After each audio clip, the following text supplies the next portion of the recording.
Hi, I'm Chike Coleman, and that's Sanford Hess, and this is Reviews Rewind, the show where we sometimes talk about older films, and sometimes TV, and sometimes other stuff. This week, the summer is over, but our love for film isn't. This week we'll be talking about two science fiction films, one an old classic and one basically considered a new classic.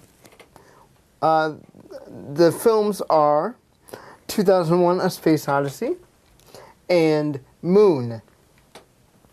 So I want to first start talking about 2001: A Space Odyssey because I am a big Stanley Kubrick fan. I love what he does with his shots. I love the way he tells stories. And I've heard that this is his magnum opus, so to speak. His big, grand statement. And you had not seen it before? No. And it had just come out on 70mm at the Virginia and also in the IMAX. Yes. At Savoy 16. And unfortunately, while I wasn't able to travel to either place to go see said film, which I now deeply regret, I did get a chance to see it at home. And, I found 2001: A Space Odyssey to be kind of a grand experiment that, in its very latter half, is fascinating and great and involving and beautiful and grand. But in its first half, it's a slug snore fest. Where do you draw the halfway point? Because I agree with you that parts of it drag on for forever, but to me it's kind of the middle third that drags on. What would you consider the middle third? The middle third being the time when they're when they're in the spacecraft going to Jupiter, and the two astronauts are interacting with Hal. Yes. To me, that's kind of the middle That's third. a drag too, but I felt like just after the dawn of man is also a drag. Because you're like, where in the world is this going? Yes. You got this guy who you know is keeping secrets, but you're not really going to get the reveal until way later why he's keeping secrets. Then you got the astronauts exploring space and finding the... Well, I can't go into too much detail, but if it's an old enough movie, I think we can kind of drop some hints. Let's just say a monolith is involved. A monolith is involved. Discovering, and some weird, strange things happen. And Hal is not the greatest of computer assistants. In fact, let's just say Hal as a computer has his own agenda. That's right. All right, so I derailed you. So okay, this is the number one most legit, number one or number two most legit criticism about this movie is that it drags on a little too long, and parts of it are mind-numbingly boring. Period. The other great criticism, can you guess what to me is the second great criticism of this movie? Too much orchestration? Not so much that, it just doesn't make a lot of sense. Yeah, I mean, that I can agree with, because it just goes one place and you stay there and you're like, oh, that's cool and unique, but I don't know how this is going to go. Because you think he's going to go linearly. Right. Because he starts at the dawn of man, but the second that finishes, he just goes to the next big, huge time jump of time frame of space travel, and you're like, but where did everything else happen? And the only reason anybody would consider this film a masterpiece is the way it circles back at the end. I think the legitimacy of the masterpiece part is in how it's told and how the film is made.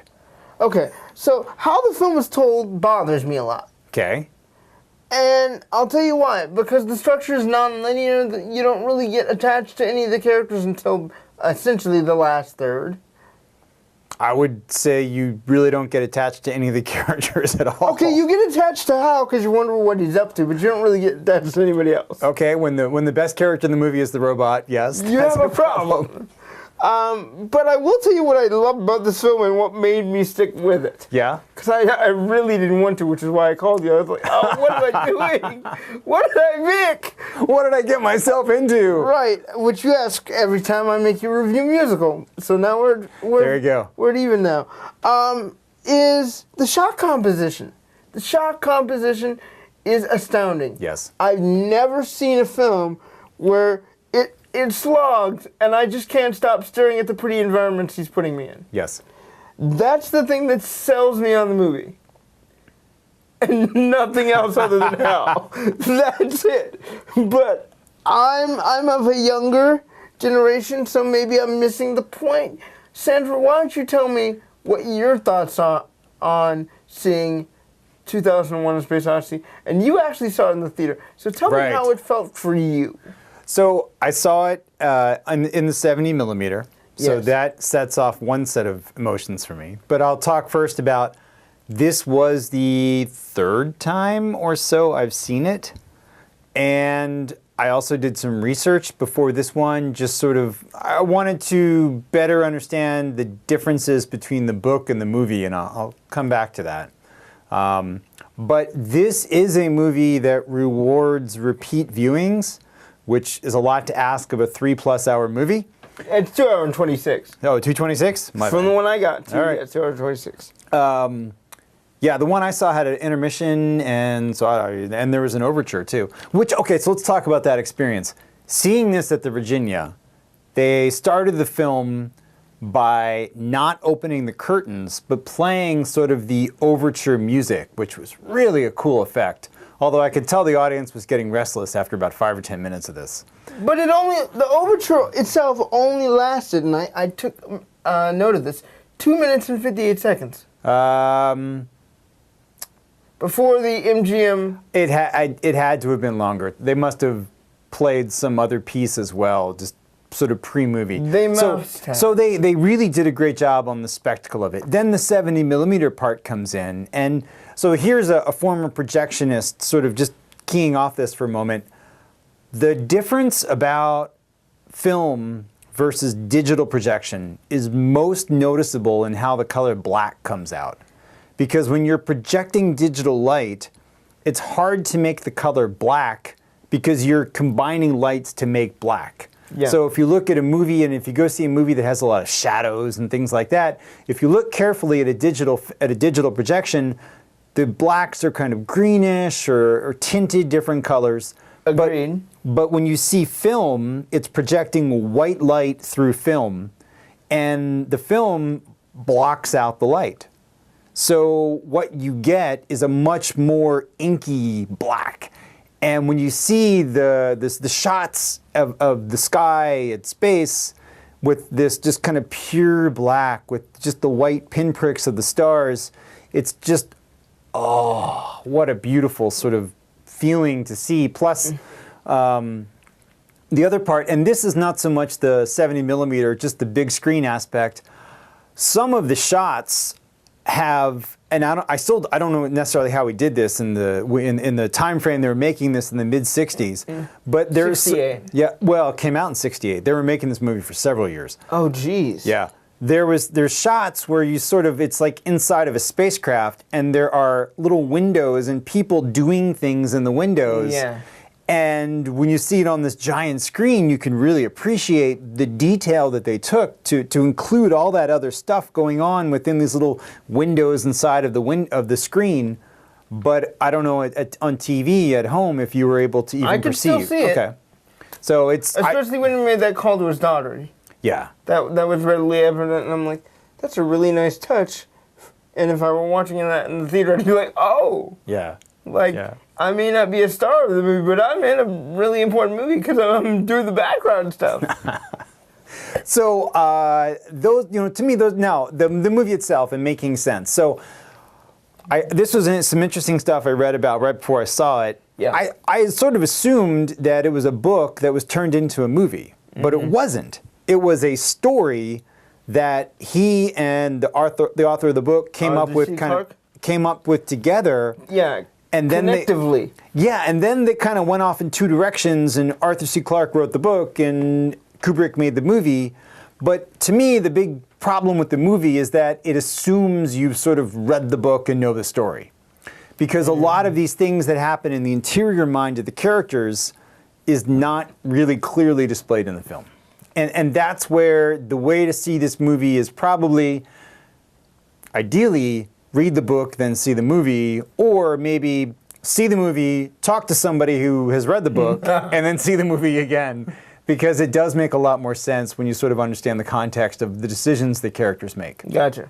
Now, that being said, to me, watching it again, what I was struck by was the filmmaking, kind of like you, the use of color, the shot composition, some of the ones that really stood out to me, and this seems like this would be the lamest thing in the world. There are shots of God, I'm blanking on his name, Bowman, I think, the guy who's left in the spacecraft going to Jupiter, of him working at a computer. Most boring thing to show in the world is somebody working at a computer. Absolutely. But what they show is they show his face staring at a screen with different projections of light and color on his face. And the reflections too. Yeah, and it's just, it's gorgeous. It's the best. Yeah, so to me, things like that, you just say, wow. You know, here's somebody who took their time thinking, planning how to make the film they wanted to make. And I really appreciated that all over again. I mean, I appreciate Kubrick's efforts here. There's no question about it. The colors and the brightness of the sunrises and sunsets. Even the apes that, when I first saw them for the first time in the film, appeared real to me until I got that up-close shot. Yeah. It's like, oh, it's people in costumes. Right. But they make it seem so effortlessly real that it's like, oh, I can totally buy that this is apes, you know, beating the crap out of bones and dirt, and then beating the crap out of each other. And there's a nice touch there, I think, and it's, again, seeing it on the big screen kind of helps, but it looked like those were humans in ape suits, but with the babies, those were actually baby apes. Yeah. So that was kind of a nice touch, because there was some shots with some close-ups and stuff like that where they kind of focused on the babies. Smart direction. Yeah. And that really it wasn't a baby in an ape suit. It was actually a baby ape. Yeah. You know. So all right. So let's talk about the sort of the ending of the movie. Do we have to? Okay. The ending makes no sense. Correct. He literally goes into the monolith, sees himself at different ages, and then comes out as a new, I don't even say all-powerful being, but a fetus of an all-powerful being that explores the galaxy. There you go. I actually actively asked myself, like I did earlier this year when I said, watch Sorry to Bother You, am I high? That doesn't make sense. I must be high. Well, I agree with you that it doesn't make sense. In watching this, I was struck with the genius again of how he transitions the ages. Yeah. I mean, here he's basically moving the story, at least in my mind. You know, again, there's lots of interpretations of this, but in my mind, he's moving the story ahead 60 years in like no time. So he does it by having him see himself at this later age. And then see himself again at a later age. And then, you know, they basically, within about a minute of screen time, you've transitioned through the rest of his life into then the fetus thing, which is... Rebirth? Well... Would you argue rebirth? Because I argued rebirth. Yeah, and actually, I'm kind of giving something away here, but the next movie in the next book, 2010, sort of explains it. Okay. So he does kind of come back as like a sort of godlike being to a certain extent. I'm simplifying things, but that is it's this rebirth. Yes. I love how you say you're simplifying things in a movie that can't be simplified. Well, it's a dense book. You know, there's a lot there. All right. Well, let's just ask the finite question: do you like this movie? I do like this movie. I like this movie though as a movie-going experience more than as a story. You and I are completely on the same boat. I like this as a movie-going experience. Would I sit down with my friends and say, hey, let's watch 2001? No, not unless we had a companion film historian right there next to us explaining, oh, this here, this there, this there, this there. Well, you know, the intermission was useful for that. So at the Virginia, they actually had an intermission. And it's a great opportunity to kind of turn around to the person next to you and say, what is going on? You know, and so I heard a lot of conversations like that during the intermission. That's kind of fun. That's what the movie-going experience is supposed to be. It's supposed to be community. Yeah. And if the film brought that about, then more kudos to it. And conversation, because actually I saw this movie with some friends, and then we went out afterwards and had about an hour and a half conversation about this and other movies. But we kind of kept coming back to talk about different aspects of this film. well, it's a film that's definitely worth talking about, and that's the reason it's a classic. We both like it, but again, watch it with a group of people or watch it as a theater experience. Yeah. Because watching it at home doesn't really do it justice, and you kind of need the help. You kind of need the assist. Yeah, this is one of those movies where I think sort of an introduction is useful and maybe a post-film discussion. If you can go for the 2.5 hours and then also stay for the discussion, Yeah. I think it would help a lot. I would love to see that at Ebertfest, because I want people's minds to be blown. I think it's shown at Ebertfest in the past. Well, I want it again. But yeah. I want it again because it sounds like it'd be a great idea. Not to mention the Urbana reference, which goes over huge at the Virginia. Where Yeah. there's applause, even though it's Hal as being an evil computer at this point. Just mentioning how he was born in Urbana, everybody goes crazy. So Yeah, it's kind of great. that was kind of fun. All right, so then our next film is a film by Duncan Jones, the son of David Bowie, and the director of World of Warcraft. And what is the other film that I know him for? Jake Gyllenhaal film. I can't remember the name of it right now. But he directed a movie, his first film, in 2009 called Moon, starring a man that was virtually unknown to everybody, Sam Rockwell. Oh, I'm going to disagree with that. He'd done some good stuff. He before that. had, but nobody really noticed Confessions of a him. Dangerous Mind. Well, nobody had seen him before Moon. That's fine. So the plot of this one is pretty simple. You've got a man who is on the moon collecting sun energy for the planet so that the planet can continue to coexist and in the universe. And he has this machine there to help him and keep him sane. His own Hal. I mean, I thought his this own was a Hal. wonderful choice by you in terms of these two different movies where there's, this person on their own interacting with their sort of handy robot. Yeah, Hal and Gertie. Yeah. The best BFFs in terms of film science fiction robotry that you could ever have. But be careful they don't kill you. Yes. So Gertie is assisting Sam with getting this sun energy. So, Sam goes out on a mission to get some sun, is experiencing hallucinations of a varying degree, goes out to get some sun, hits his head, wakes up back in the infirmary, and goes back to work.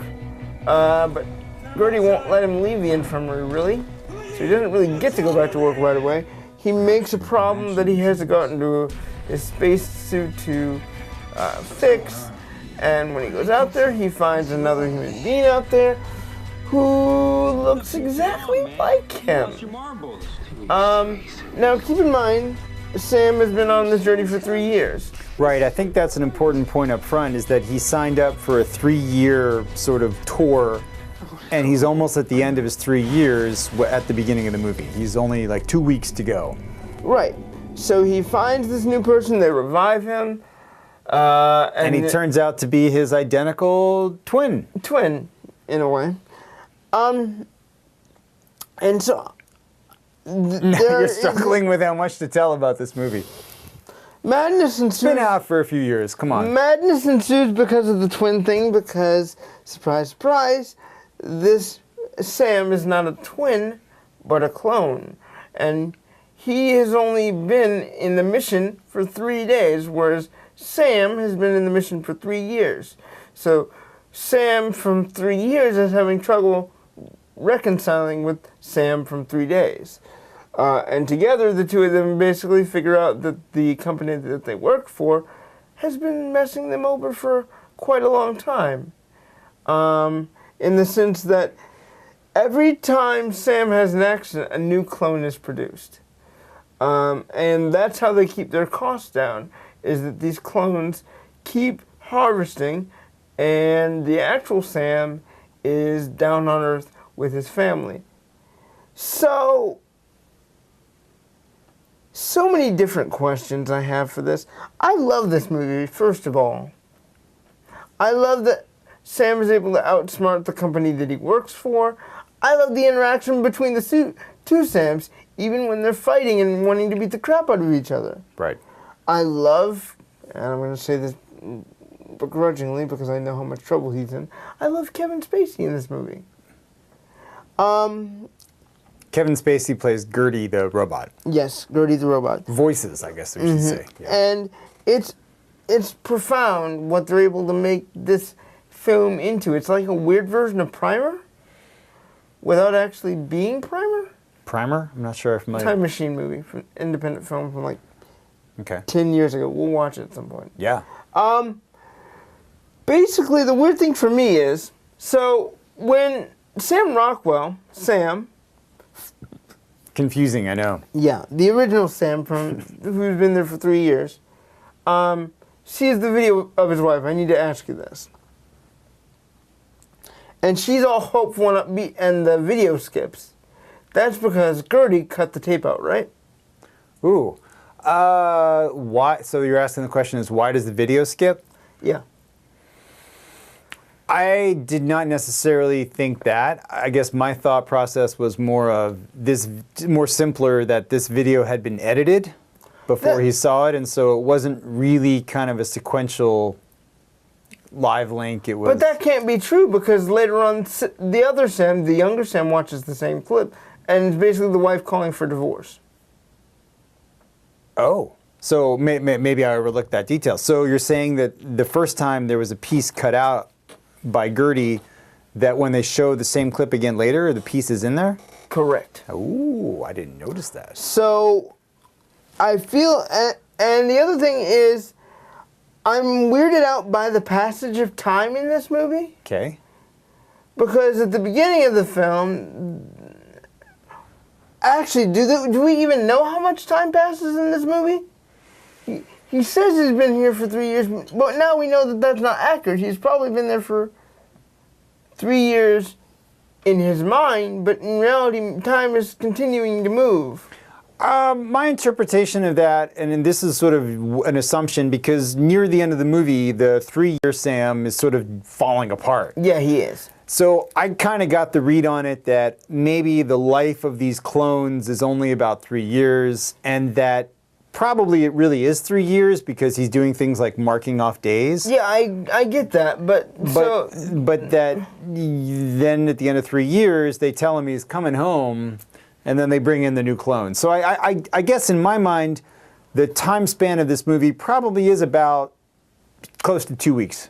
It pretty much is that timeline. But the reason I ask this is because we see the daughter at age 5 and the daughter at basically, age 17? Yeah, but my interpretation of that is that there had been then maybe 4 or 5 clones. Exactly my point. That's where I'm going. Yeah. Okay, all right.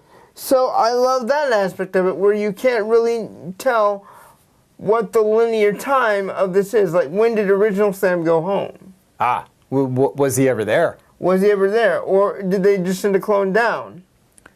Up. No, I guess it's your perspective. Down because he's like, somebody wants to talk to Dad.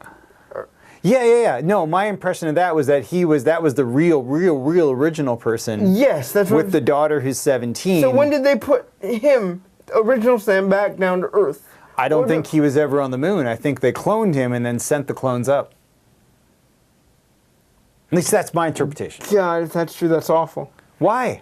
I mean, aren't they already diabolical in the sense of having clones that are sort of reusable? Not reusable, disposable? Yeah, but then it could be one of those simple things like, we just need your blood for this one test, and then they do that and they grow. Possibly. And then, well, I would say, I mean, again, we're layering a lot in that isn't in the film, but they imply that the clones have some kind of memory implant. Yeah. So probably he was more of a willing participant who gave his DNA as well as his memories to be then used by for the clones. So what's the purpose of the videos then? Ah, that's a really good question. Within the meanings of the movie, I would say the purpose of the videos is to keep the clones from suspecting that they're clones and doing what they essentially do, which is sort of screwing up the system. But do they make the wife make all those videos, including the one where she said, "I'm leaving you"? That's why I think original Sam had to be up in that vacation. Wow, that's pretty deep. I don't know. That one you got me. That's the only question I really have is like, if you know that he's just being taken his DNA for the experiment of cloning him to use him out there, that's great and all. But why the videos? Why the supporting coursework at that point to do such a thing? Yeah, I don't know. Because you can't get the wife to agree to that because it's egregious, because that means she'll be pining for her husband for who knows how long. Maybe I'm just guessing now, maybe she's an actress that they hired to record those videos, although I don't know why. That may not actually even look like his real actual wife. That's a way you could get around that.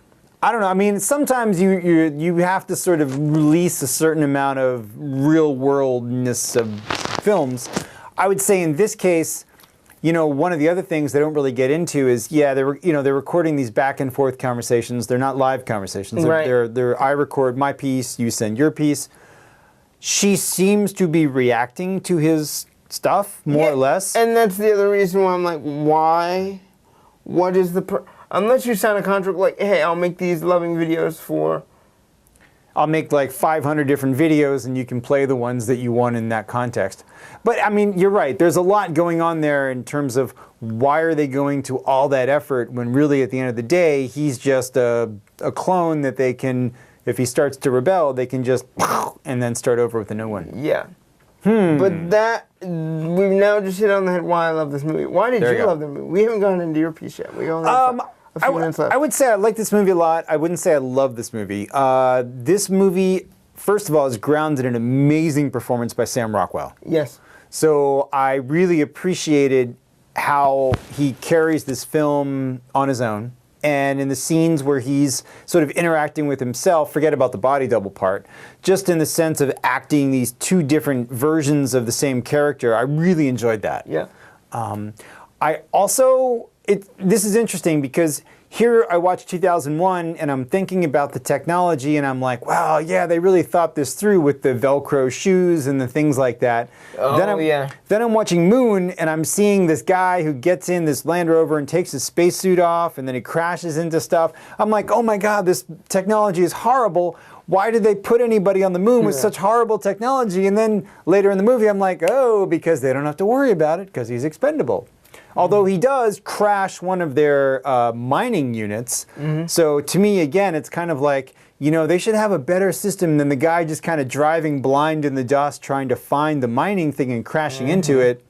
There should be a little more automated process so sometimes I overthink movies that way. And I think in this case, I just had to kind of pull back and say, it's just a movie, enjoy it. So anyway, I enjoyed, though, the style of this movie also. The look of the space station unit that they're in was cool, and the ways that, like, Gertie transferred around from room to room, that was kind of cool. Yeah, that was kind of cool. So I felt like this was a movie that somebody had thought through, and I appreciated that. By the way, I remember the other film Duncan Jones had directed. Yeah. And it wasn't as well received, The Source Code. Oh, with Jake Gyllenhaal? Yeah. Where he was on the train? Yeah. We showed that. I liked that. All right, go on. I like it as well, but not as much as Moon. Moon is not my there's an interesting favorite. Parallels there because that movie kind of keeps starting over as well. Yeah. And has a sort of, I guess a surprise ending in the sense of what's going on. So there's some parallels. Go ahead and spoil it there. Yeah, sorry. Go ahead and spoil that film too. No. I think that has merit here. That's why I'm saying go ahead and spoil it. So he goes through the same sequence multiple times, but it turns out that it's sort of a, wow, how do you describe this? He's being sent through it to try to solve a mystery from a superior technology in the future. Yeah. How about that? I'll just leave it there. And he's basically, I don't know if we can say he volunteered because he's not really a volunteer. Yeah, he was forced into it a little bit. Yeah, it's not too different from the cloning start, I guess, in some ways. All right, so wrap it up on this movie. Do you recommend this movie? Of course I do. It's a great movie. Brilliant performance by Sam Rockwell. Very lovely technology used throughout the film. And definitely one I can highly recommend that people won't fall asleep on. It's just... And it's a short 90 minutes. It's a short 93 minutes, I think. Yeah. It's a great film for people to watch if you like science fiction. I don't know what we'll be reviewing next week, but I will sure find something interesting. I'm thinking Three Identical Strangers, since it is documentary week. That's right. At the Art Theater, and maybe with Bader Ginsburg. We could do a double doc feature. We could do a double doc because that's not been done on this show before. Yeah. So maybe that's what we'll do next week. I will get back to you guys with it. We will see you next time. Till then, enjoy the movies. Bye, guys.